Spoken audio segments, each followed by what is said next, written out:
ఆరాధనా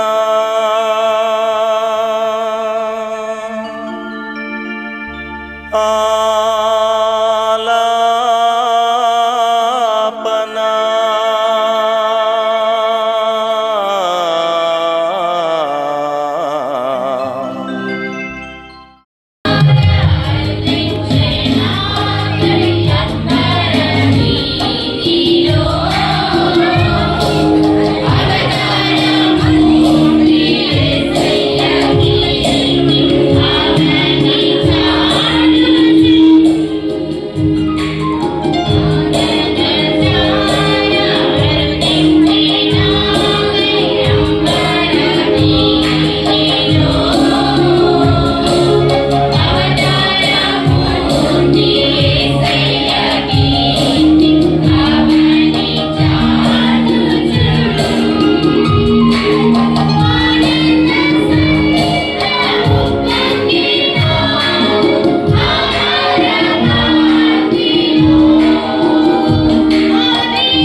నాకు అత్యంత ప్రియమైనటువంటి ఆరాధన ప్రేక్షకులకు, సహోదరి సహోదరులకు ప్రభు అయినటువంటి యేసు క్రీస్తు అతి పరిశుద్ధ నామమున శుభవందనములు. కారణ జన్ముడైనటువంటి యేసు క్రీస్తు నరావతారిగా ఈ భూమి మీదకు వచ్చినటువంటి దినములను మనము జ్ఞాపకం చేసుకుంటూ ఉన్నాం. సర్వలోకాన్ని పాలించేటువంటి దేవుడు, రాజులకు రాజు, ప్రభువులకు ప్రభువు ఈ భూమి మీదకి దిగి వచ్చినటువంటి వేళ ఈ సర్వలోకం అంబరాన్నంటేటువంటి సంబరాలతో సంతోష సాగరంలో మునిగి తేలుతున్నటువంటి వేళ మెగా క్రిస్మస్ అంటూ, సెమీ క్రిస్మస్ అంటూ, అలాగనే యూత్ క్రిస్మస్ అంటూ, ఉమెన్ క్రిస్మస్ అంటూ, అలాగనే మెన్ క్రిస్మస్ అంటూ ఈ క్రిస్మస్కు నానా పేర్లు పెడుతూ ఈ క్రిస్మస్ తరుణంలో ఈ పండుగను ఆచరిస్తున్నటువంటి ప్రియులందరికీ కూడా ప్రత్యేక వందనాలు నేను తెలియచేస్తూ ఉన్నాను. చాలామంది ఈ క్రిస్మస్ అనేది బైబిల్లో లేదు, ఎందుకు చేయాలి అనేటువంటి ఒక సందేహాన్ని కలిగినటువంటి వారు కూడా ఈ యొక్క క్రిస్మస్ దినాల్లో క్రిస్మస్ను ఆచరిస్తూనే ఉన్నారు.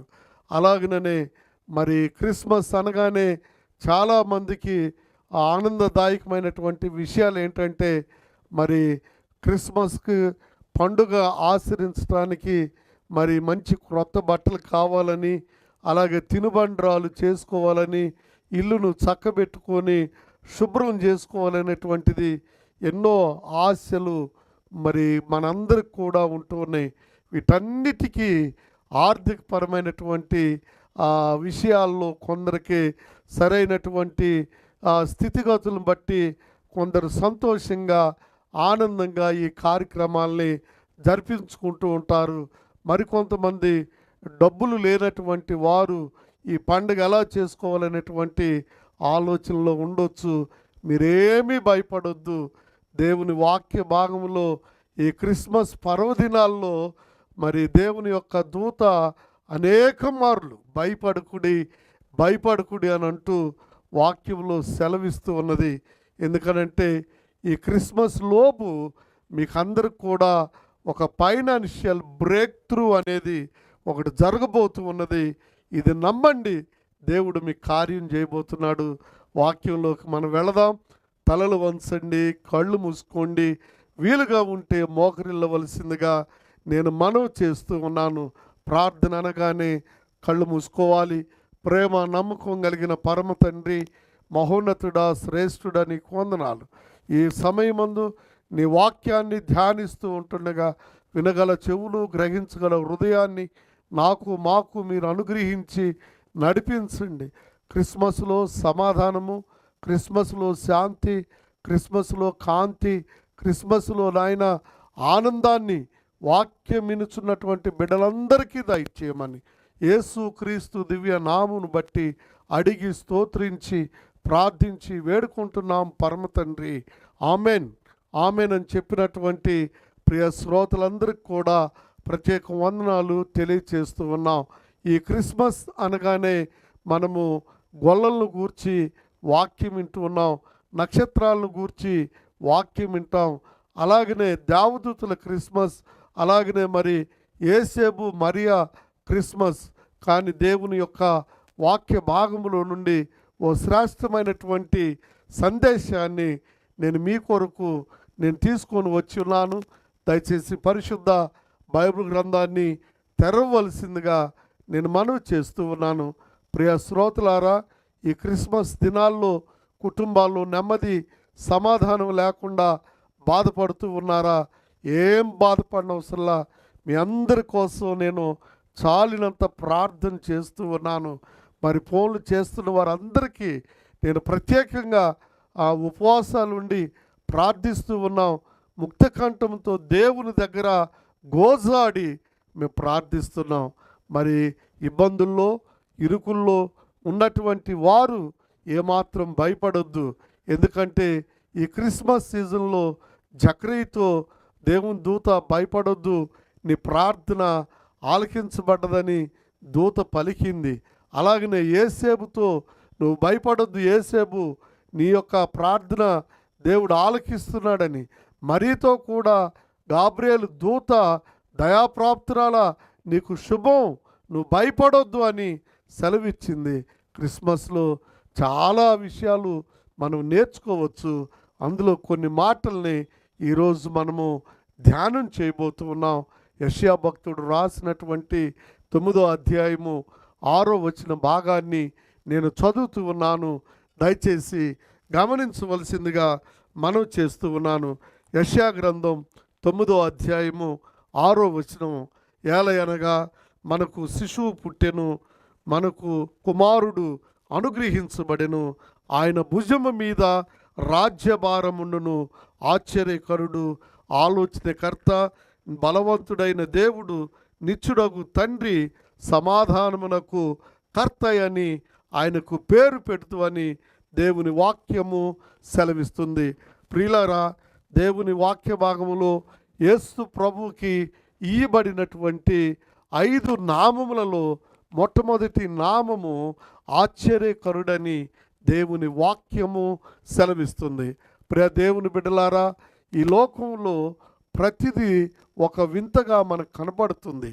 అయితే ఈ ప్రపంచంలో 7 వింతలు ఉన్నాయని ప్రజలు చెబుతూ ఉంటారు.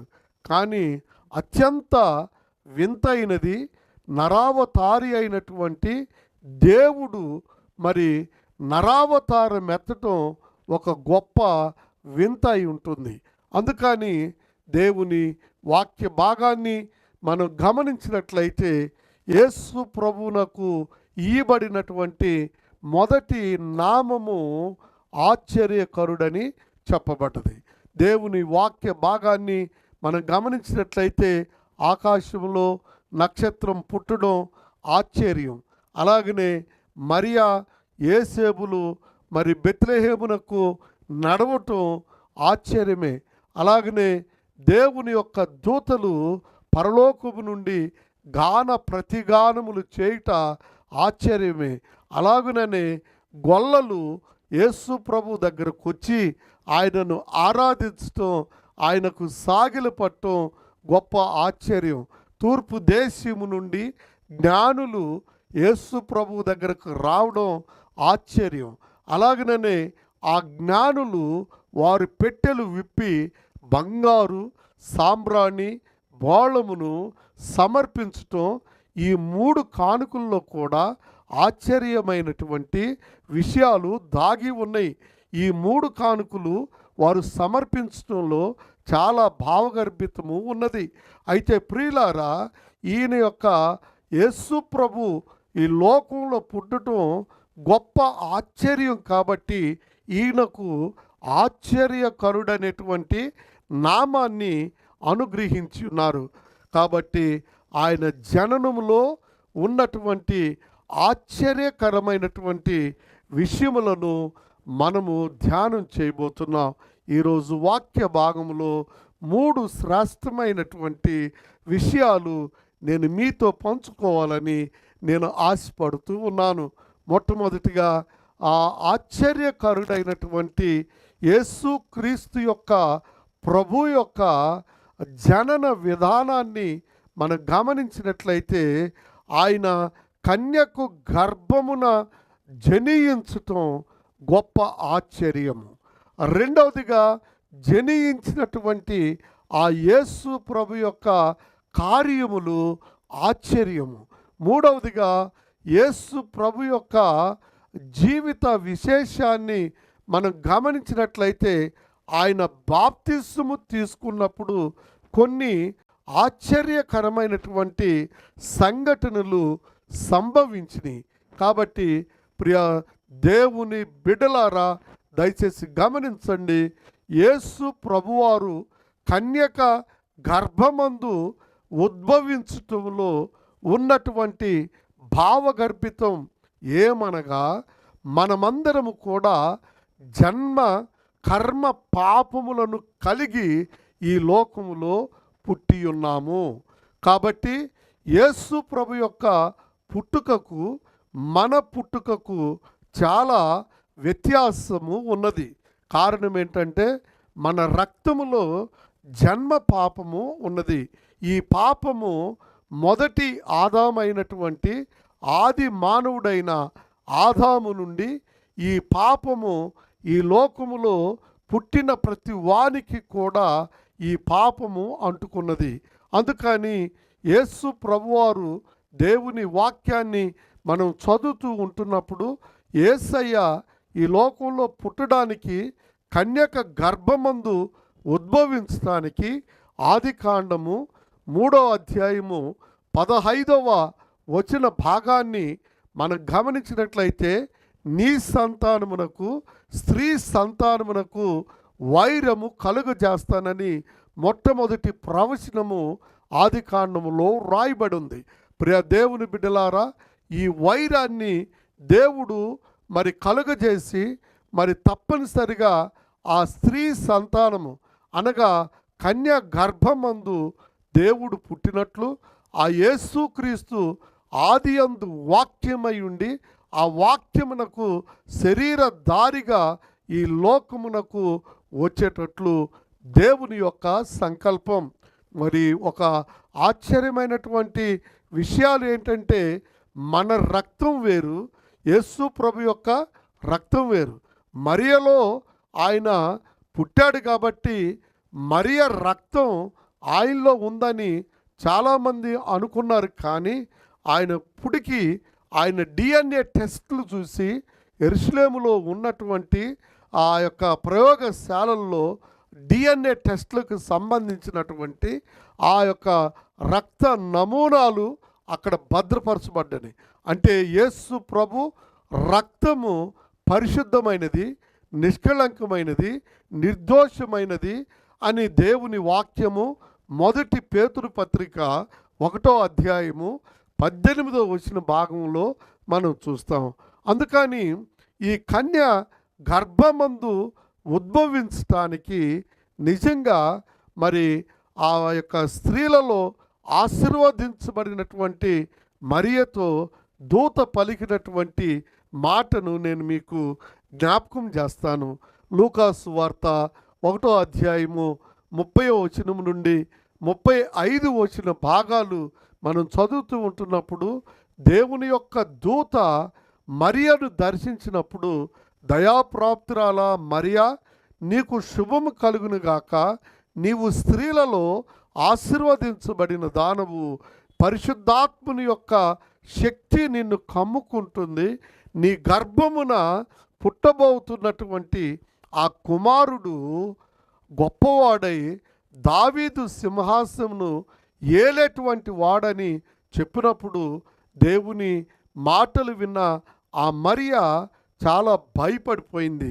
పురుషుని ఎరగనటువంటి నాకు ఈ సమాజం కుమారుని కంటుంది అనంటే ఎంత అవమానం. అయినప్పటికీ ఆ అవమానానికి మరియ ఒప్పుకున్నది. అలాగనే గాబ్రియేలు దూత యేసేపుతో కూడా దర్శించినప్పుడు నీతిమంతుడైన ఆ యేసేపు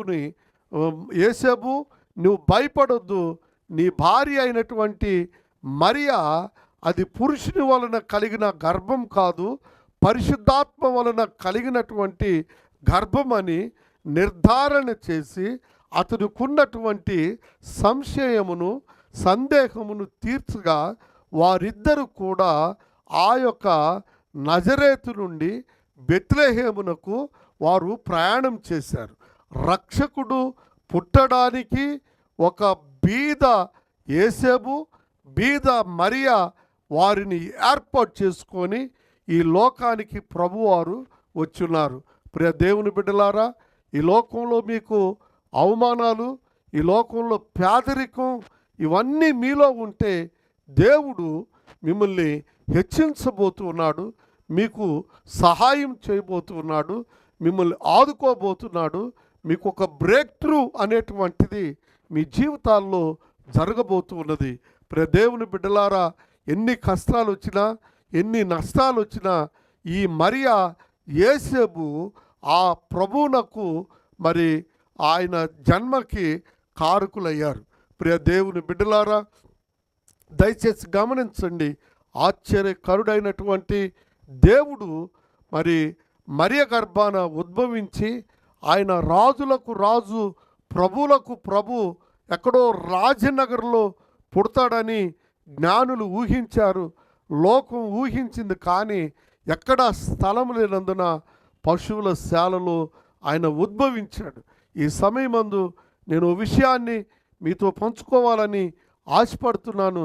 మనలను ధనవంతులుగా చేయడానికి ఆయన మన కొరకు దరిద్రుడాయనని కొరింథీ పత్రికలో మనం చూస్తాం. ప్రియా దేవుని బిడ్డలారా, ఎలాంటి ధనం లేకపోయినా, ఎలాంటి మంచి సిరి సంపదలు లేకపోయినా యేసుని కలిగి ఉండటం గొప్ప ఆస్తి. యేసు ప్రభుని ఈ లోకంలో పుట్టినటువంటి ఆ యేసుని నువ్వెలాగా నీ హృదయంలో జనింపజేసుకుంటావో అప్పుడు నిన్ను దేవుడు ఆస్తికర్తలుగా చేయబోతున్నాడు. ప్రియ దేవుని బిడ్డలారా, రెండవదిగా యేసు ప్రభు ఆశ్చర్యకరుడు అని అనడానికి రెండవ కారణం, ఆ జననం తర్వాత ఆయన పరిచర్య భాగాన్ని ప్రారంభించినప్పుడు ఆయన చేసినటువంటి అద్భుతాలు గొప్ప ఆశ్చర్య కార్యములుగా పరిశుద్ధ బైబిల్ గ్రంథంలో లిఖించబడ్డాయి. ఆ కార్యములను నేను ఒక్కొక్కటి పంచుకోవాలని ఆశపడుతూ ఉన్నాను. యోహాను సువార్త 2వ అధ్యాయంలో కానాలోని గలిలీలోని ఆ యొక్క కానా ఊరిలో వివాహమునకు హాజరైనప్పుడు అక్కడ విందు భోజనం కొరత వచ్చినప్పుడు యేసు ప్రభువారు మరి 6 రాతి బాణల్లో నీళ్లను నింపి ఆ యొక్క నీళ్లను ద్రాక్షారసముగా మార్చున్నాడు. ఇది ఆ ప్రాంతమంతా కూడా గొప్ప ఆశ్చర్యమైన కార్యముగా పరిశుద్ధ బైబిల్ గ్రంథంలో రికార్డ్ చేయబడ్డది. రెండవదిగా దేవుని వాక్య భాగాన్ని మనం గమనించినట్లయితే మార్కు సువార్త 4వ అధ్యాయము 35వ వచన భాగము నుండి ఆఖరి వచ్చిన భాగాన్ని మనం చదువుతూ ఉంటున్నప్పుడు యేసు ప్రభువారు తన శిష్యులతో దోణి మీద ప్రయాణము చేస్తూ ఉంటుండగా సముద్రం మీద గొప్ప తుఫాను, అలాగనే అలజడి ప్రారంభమైనప్పుడు ఆయన దేవాతి దేవుడు కాబట్టి, సృష్టికర్త కాబట్టి, ఆ సృష్టికర్త ఆ సముద్రం మీద ఏర్పడినటువంటి ఆ తుఫానును గాలిని గద్దించి నెమ్మళపరిచాడు. అందుకనే ఆ కార్యమును బట్టి అది గొప్ప ఆశ్చర్య కార్యమని పరిశుద్ధ బైబిల్ గ్రంథంలో లిఖించబడ్డది. ప్రియ దేవుని బిడ్డలారా, నీ కుటుంబంలో, నీ జీవితంలో దేవుడు ఆశ్చర్యకరుడు జనించినట్లయితే నీ జీవితంలో ఎన్నో ఆశ్చర్యమైన కార్యాలు ఆయన చేయబోతూ ఉన్నాడు. దేవుని వాక్యాన్ని గమనించండి. 126వ కీర్తన 3వ చరణాన్ని మీరు గమనించినట్లయితే యెహోవా మన కొరకు గొప్ప కార్యములు చేసి ఉన్నాడు, మనము సంతోషభరితులమైతమని దేవుని వాక్యము సెలవిస్తుంది. అలాగనే యేసు ప్రభు ఈ లోకంలో ఆశ్చర్యకరుడుగా జనించి పుట్టినందువల్ల ఆయన చేసినటువంటి కార్యములు, మూడవదిగా 5 రొట్టెలు 2 చిన్ని చేపలు 5,000 మందికి ఆహారముగా మార్చి ఉన్నాడు. అది కూడా ఓ గొప్ప ఆశ్చర్యమైన కార్యముగా పరిశుద్ధ బైబిల్ గ్రంథంలో లిఖింపబడింది. ఇలాంటి కార్యములు ఆయన చేసినవి బైబిల్లో మన తల వెంట్రుకలు ఎన్నో ఉన్నవో అన్ని కార్యములు ఆయన ప్రభువారు చేస్తున్నారు. ఇక మూడవదిగా మనం గమనించినట్లయితే ఈ ఆశ్చర్యకరుడైనటువంటి యేసు ప్రభువారు పుట్టి తన పరిచర్య చేయక ముందు మరొక 3 గంభీరమైనటువంటి ఆశ్చర్య కార్యాలు జరిగినాయి. ఆయన పరిచర్యకు ముందు ఆయన బాప్తిస్మం తీసుకునేటప్పుడు జరిగిన 3 సంఘటనలు మానవాళిని అంతటిని కూడా ఆశ్చర్యమునకు గురి చేస్తూ ఉన్నాయి. మొట్టమొదటిగా ఆయన యోర్దాను నదిలో బాప్తిస్మము పొందుతూ ఉన్నప్పుడు ఆకాశము చీల్చబడిందని మార్కు సువార్తికుడు వ్రాశాడు. ఆకాశము తెరవబడ్డదని మరొక సువార్తికుడు రాశాడు.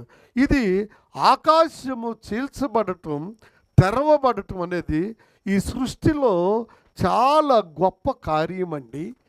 ఇక రెండవదిగా ఆ యేసు ప్రభు యోర్దాను నదిలో బాప్తిస్మము పొందుతూ ఉంటుండగా మరి ఆకాశము నుండి ఒక పావురము పరిశుద్ధాత్మ వలె ఆయన మీదకి వచ్చి వాలింది.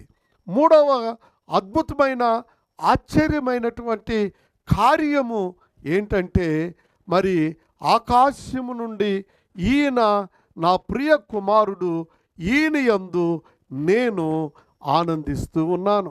ప్రియ దేవుని బిడ్డలారా, మన జీవితాల్లో రెండే రెండు సాక్ష్యాల కొరకు మనం భూమి మీద క్రైస్తవ్యాన్ని ఆచరిస్తూ ఉన్నాం. ఆ యొక్క సారాంశం ఏంటో తెలుసా అండి? యేసు ప్రభువుని ఎన్ని సంవత్సరాల నుంచి ఆశ్రయించి ఆయనను వెంబడించిన ఆఖరికి మనకొచ్చేటువంటి ఈ రెండు పిలుపులే. ఒకటి బలా నమ్మకమైనటువంటి దాసుడా దాసురాలా అని ఈ పిలుపు కొరకు, లేకపోతే రెండవ పిలుపు ఏంటంటే అక్రమము చేయువారులారా నా యొద్ద నుండి తొలగిపోండి అని ఈ యొక్క మాట కొరకు.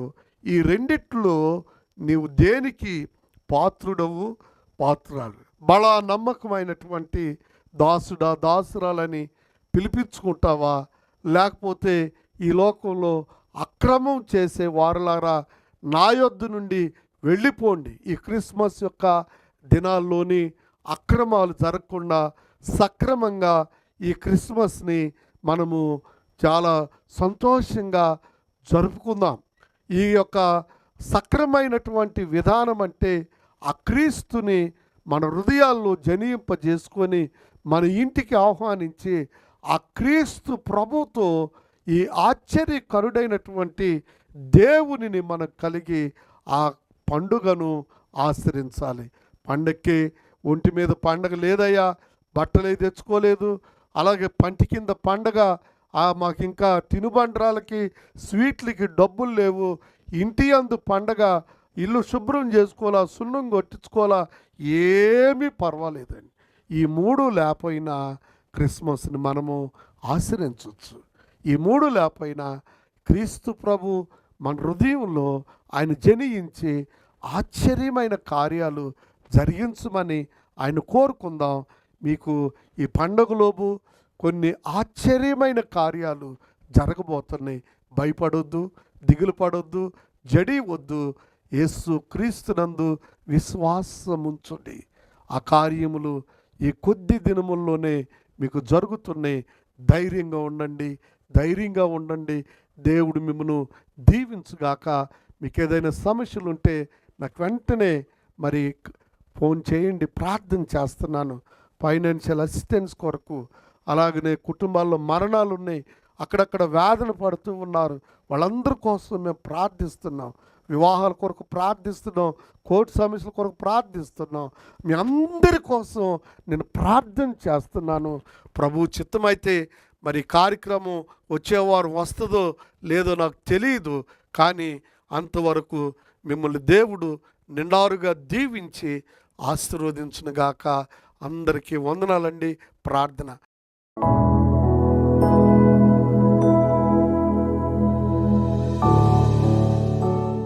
పరిశుద్ధుడా, మా పరమ తండ్రి, నీకు వందనాలు. ఈ వాక్య భాగమును విన్నటువంటి మా శ్రోతలందరినీ మీరు జ్ఞాపకం చేసుకోండి, కృప చూపించండి. ఆయన ఆర్థికపరమైన ఇబ్బందులతో పండుగ ఎలా చేసుకోవాలి అనేటువంటి బాధల్లో ఉన్నవారిని జ్ఞాపకం చేసుకొని ఆర్థిక వనరులు దయచేయండి, కృప చూపించండి. కొందరి కుటుంబాల్లో మరణ వార్తలు ఉన్నాయి ప్రభువా, వారు దుఃఖంలో ఉన్నారు, వాదార్చండి, కృప చూపించండి. కోర్టు కేసులు, దాని నిరుద్యోగ సమస్య, షుగరు, బీపీ వ్యాధులు ఉన్న ప్రతి బిడ్డను మీరు ముట్టి తాకి స్వస్థపరచమని ఈ క్రిస్మస్ ఆనందంలో, క్రిస్మస్ కాంతిలో బిడ్డలు పయనించి క్రిస్మస్ శాంతిలో బిడ్డలు విలసిల్లి వర్ధిల్లును కాక నీ కృప అనుగ్రహించమని యేసు నామమున అడుగుచున్నాము తండ్రి. ఆమేన్.